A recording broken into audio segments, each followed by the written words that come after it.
So, hello everyone. Thought I'd make a video of this particular part because it has special significance to me because it's actually the part that got me interested in lost foam casting originally about 8, 9 years ago.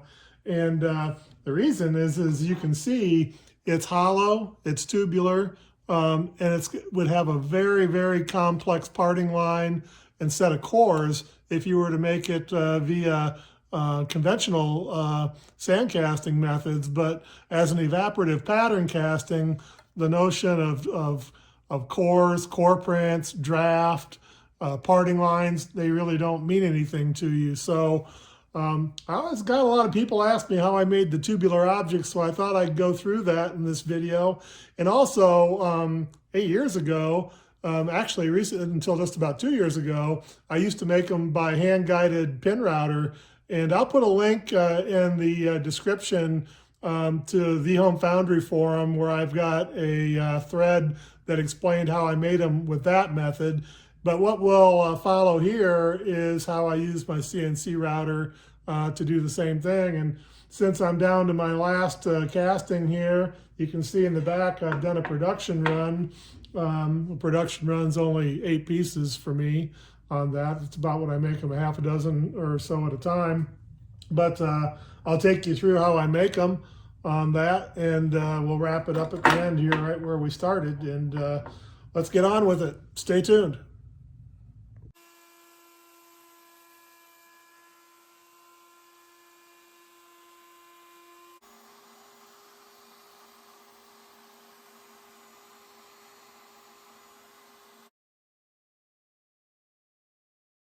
All right, so I haven't cut the inside surfaces of the tubes.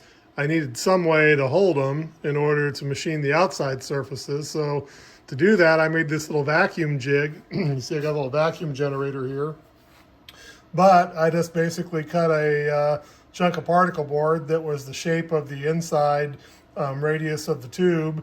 And underneath it, it's hollow there. So that's what those little holes that are drilled in there for, is making that channel underneath it communicate with the vacuum source.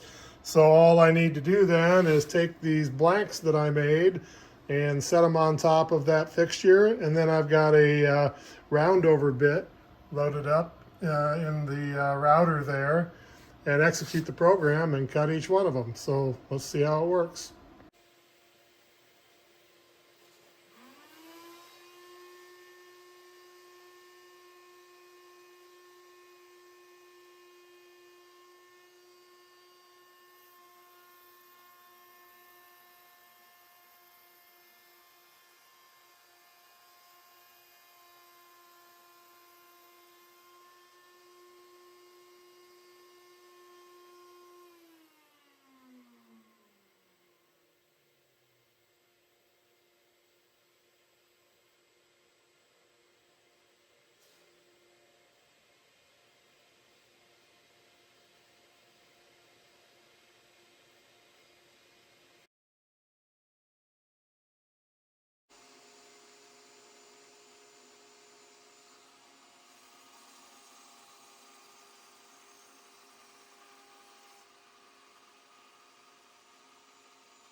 So you can see the cycle time's pretty fast, and I get my blanks for the next step. And when I did the original ones, I actually had a nesting where I had 12 of these. So I had 2 more over here and then 3 deep. So I was knocking out basically a dozen of them at a time.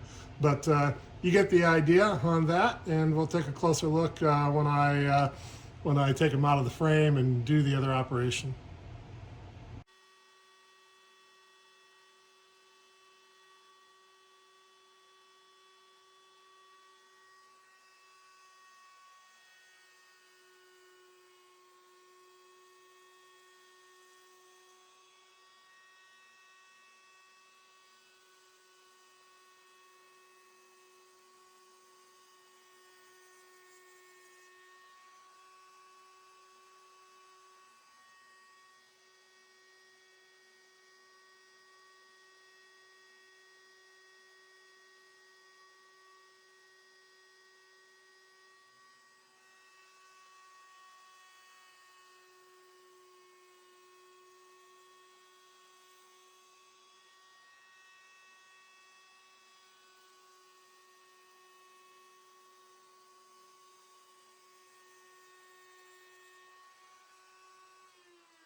All right, well, I thought I'd just show you the tube halves here. I've put a little bit of rubber cement on the bonding joints here. Here's a couple of halves, a right half and a left half. And after you put the rubber cement on, let it dry out for just a little bit.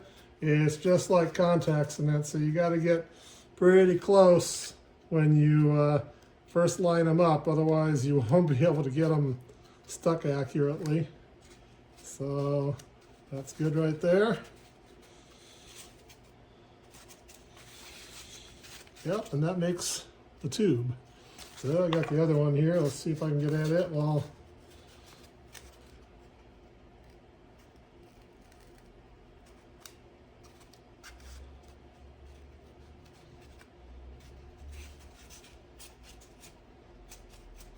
yep, there's tube number 2. So that's the basic building block for it. And let's see here. We'll get on down. We'll do a little bit more assembly. Stay tuned.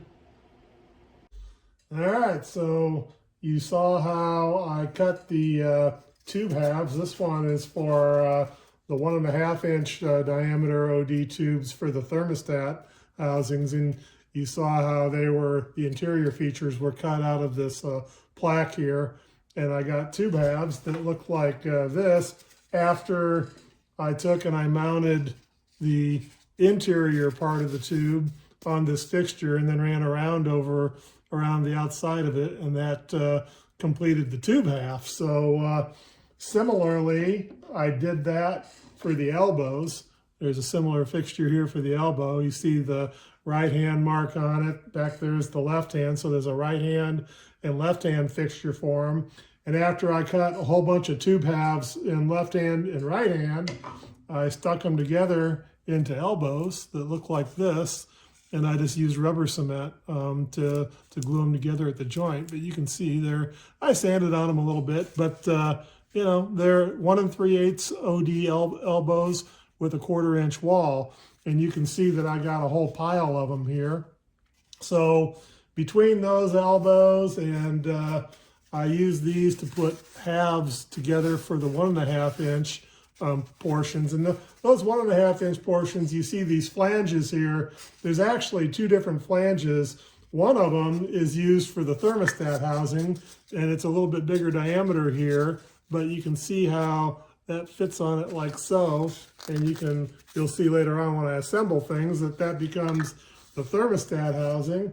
And then also, it's identical, except the hole in the OD here is an 1/8 inch smaller to fit the tube here. So when I make the upright, that's the mating portion then for the thermostat to mate to. And what's left to do here is I got some jig and fixturing, but the tubes have to be coped to one another, so they're joined like this, and then the flange put on the top.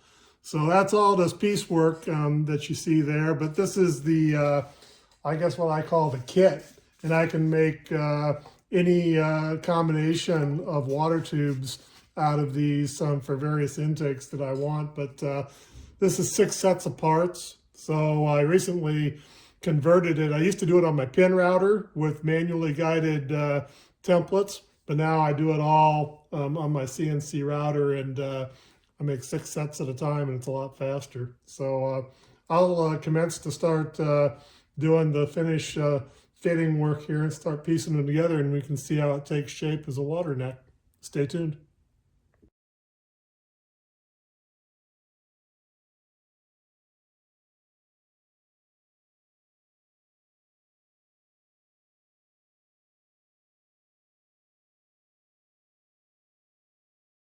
All right, well, you can see in the background there, I've been busy assembling all the water necks. I thought I'd save the last one here and just do it for demonstration purposes, but here's the thermostat base. Now, I've already stuck half the side into it, and what I do is I just take and cut that to length, and I glue it in that saddle, and then I use just a razor knife, and I carve it out, and then just do a little rough sanding to fit the interior there. It's some handwork, but it's an easy way to blend it all. So then all that's left to do is to glue the top on, and I use my hot glue gun for that. Low melting temperature hot glue, the lowest you can find, but I'll stick that on the top there, get everything positioned well. Yeah, okay. So you get the idea there. So there is the thermostat housing. I'll wipe off any of the excess glue there. You can see what that looks like. So let that set for a second. Then there's the rest of the body. I've got the coping done on that end and the receiving hole. So again, just a little bit more hot glue here.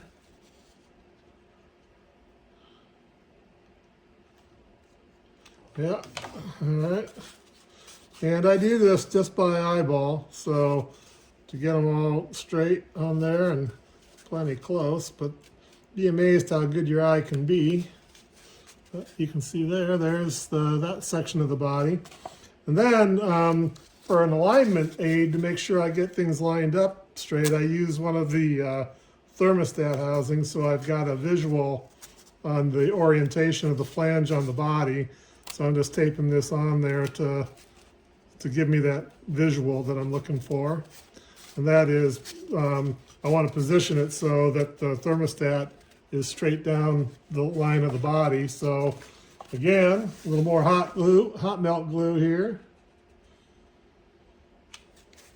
First thing I'll do is just get the glue smeared in there so it's a nice thin joint. And then make sure I get it positioned about right, just looking down it straight like that, and that's actually pretty good right there. So yeah, all right, so I got that stuck in place.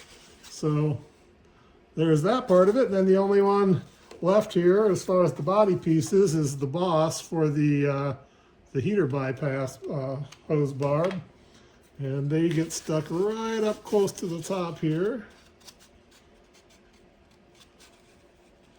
like that.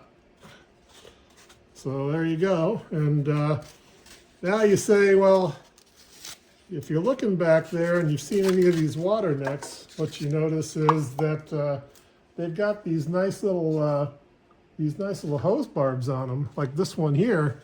You see down at the end. So how do you get those hose barbs on there, Kelly?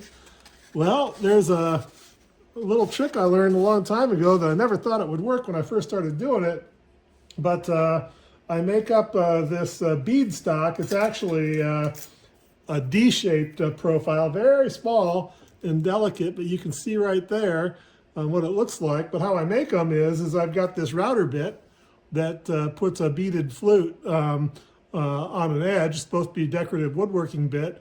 But I run that down the edge of a piece of foam, and then I run the edge of the foam down my hot wire cutter and shave off the D profile. And I make, usually I make about 50 to 100 feet of this stuff at a time when I do it. And I get 2 tubes per strip. But if I do one for you, here's one that I did, and I already cut the length. We'll do one start to finish in a second. But I use this Arlene's tacky glue, a combination of that for this. I wipe it on there just as thin of a coat as I can. You can barely even see it on there when I'm done. Again, get that on there. All right. And wipe off the excess with my fingers. And then I'll put it on the tube here, like so. And then I'll use just a dab of hot glue where they meet, because that's a pretty tight joint I want there. And I hold them together and pinch them together for a minute until the hot glue cures, like so. And the reason I use the tacky glue is I can move the bead around and get it positioned, and the gap just perfect everywhere when I do that. And yeah, it's pretty good right there, the way it is. So you get the idea. So yeah, so that's the beading on the tube there. I got one more to do. Let's do it start to finish here. I take and do a little forming with my hand like that, so it manages the sharpest corner. I just wrap it around the tube, pull it kind of taut, and I take a razor and cut it off right in line with the joint. Do a little bit more forming of it with my finger. All right, apply some glue.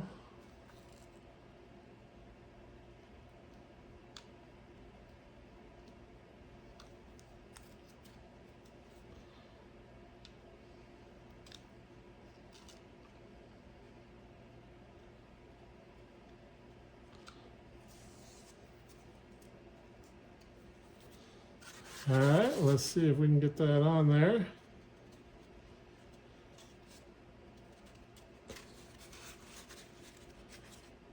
Oops, popped off there on me.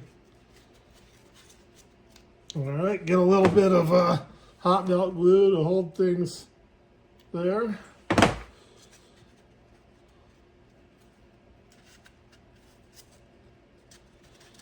So,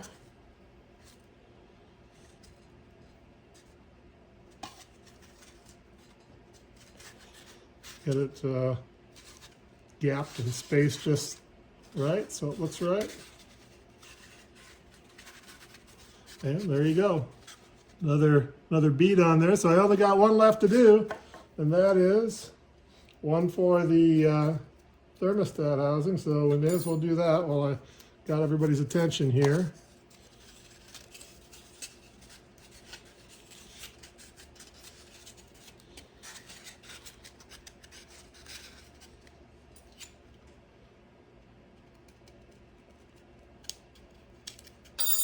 All right. Oops, dropped it. Get the tube or the bead formed up a little bit. Apply some glue.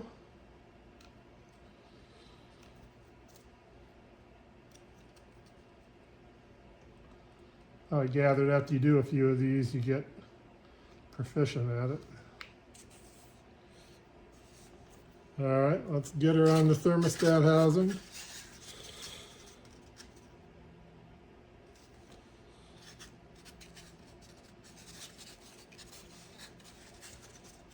A little hot melt.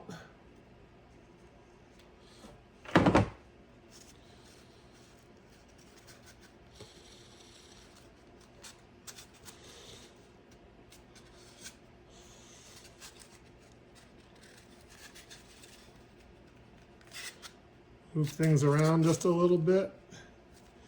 See, I can still push the bead around with the white glue because it's tacky, but it's not set up, so gives you a little bit more working time to get things looking nice. And then, yeah, so then you get a bead it looks like that.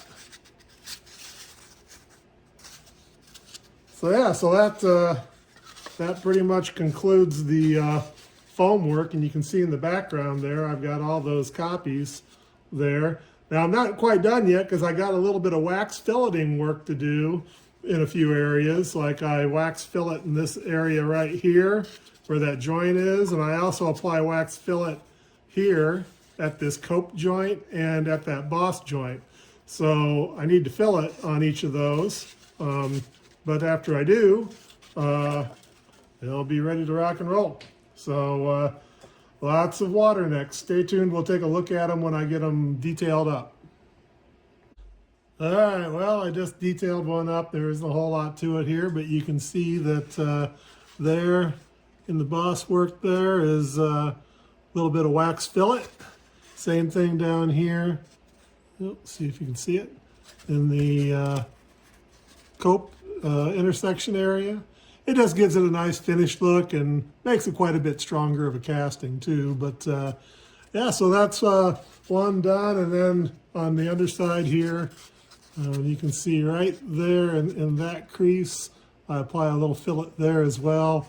It runs underneath the saddle there and up the other side. So people ask me about the fillet. This is the wax fillet that I use. I don't know if you can see it very well, but it's number 2. I get it from Freeman Manufacturing. This is Freeman right here, and it's their Master Bond fillet. It's the number 2 fillet there, but it's a formation or formulation of wax, especially for lost foam casting. The wax melts at the same temperature that the foam does, so it works very well on that. I use it very sparingly, only where I have to on that, because although that it's formulated for foam, it is quite a bit denser than foam. So I like to keep to an absolute minimum the density of my patterns in a lost foam casting. So anyway, but I don't mind applying it here and here. You know, it just makes for such a nicer, more finished looking casting on that. And yeah, so that's pattern making. I got a whole bunch of them done there. I have to say that I've made so many of these that they're probably my least favorite part to reproduce, just because I've made so many of them and I'm more into the development work and trying to figure out how to make something for the first time than I am making 100 of anything. But this one I've been making for 7 or 8 years now. And heck, when I started making them, I made them with hand-guided patterns on my pin router. Now I'm making them on the CNC. But people like them, and they go along with what I do as far as the inline Autolite carburetor restoration. So people like them and they want them, so I still make them. So anyway, I'll see if I can put in a couple other pictures here. I've made so many of them. I'll probably keep a good chunk of these foam patterns just on hand and only cast up 3 or 4 of them at a time, because people like variations on them as far as artwork and whether or not they have logos or graphics or something specific to their vehicle. And it only takes me a little while to stick that stuff on there. It takes me a lot longer to make the patterns, but if I've got the patterns on hand, I can cast one the next time I'm casting something and do customs for folks. So anyhow, stick around here and I'll see if I can put in some concluding pictures of what they look like when they get gated up, and then maybe a mess of castings from a previous production run. And after we do that, we can call it a wrap. Thanks. All right, so I guess it's time to wrap it up here. You can see all the completed foam patterns in the background. Here's one, and it's got the simplest of spruing and gating possible, as you can see, and they sit in the mold like so. And the only thing left to do to them is I dip coat them. And in this case, I actually don't coat the interior. I just ladle the slurry over the outside of it on that. But that's all there is to gating these, is this one simple sprue in the top. And I've got that to work effectively for me. And then I do the water necks one at a time. There are a couple different versions there. But the thermostat housings I do as a 4-on pattern here, because it's just quicker and more efficient on that. But so I got 2 trees of 4 each for 8 thermostats on that. And I guess I just wanted to say is I'm down to my last couple castings here. This particular one is the one we started off with here. It's for a Boss 302 mini plenum for you guys that follow my inline carb and automotive work on that.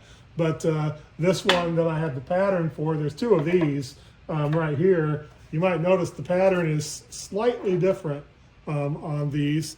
There you go, you can see there.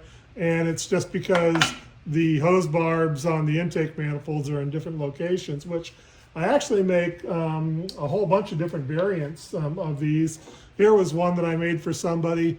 This is also a mini plenum water neck, but I made this for someone who didn't want a thermostat housing on it. So it just mates up and disconnects the coolant from the intake manifold. And it's more done in the, I'd say the image of the original kind of like Cobra water necks on that. But the point is, and the reason I'm showing it to you is that once I have the hollow tube stock made, you saw from the video, it's all just a matter of how I assemble them. And assembling different versions of it really isn't that much more labor, so I can do customs for people pretty easily on that. But so anyway, that's how these are made. I'll tell you what, I'm just going to show you the results of a previous production run. I plan on casting these a few at a time here as we go forward. All the work's in making the pattern on that. But this is what I get out of them is 8 aluminum water necks on that. So anyway, I'll put some links, as I usually do, in the product description, or in the the video description of this video. Be sure to take those in. The ones that go to thehomefoundry.org, the casting forum, you'll probably have to join the forum in order to see the expanded pictures if you want to do that. If you just want to read the threads and see the thumbnails, you can browse without doing that. But I'd encourage you to join it if you're into casting. And until next time, we'll catch you on the flip side. I've got plenty of other projects in the works, so we'll see you on the future videos. Take care.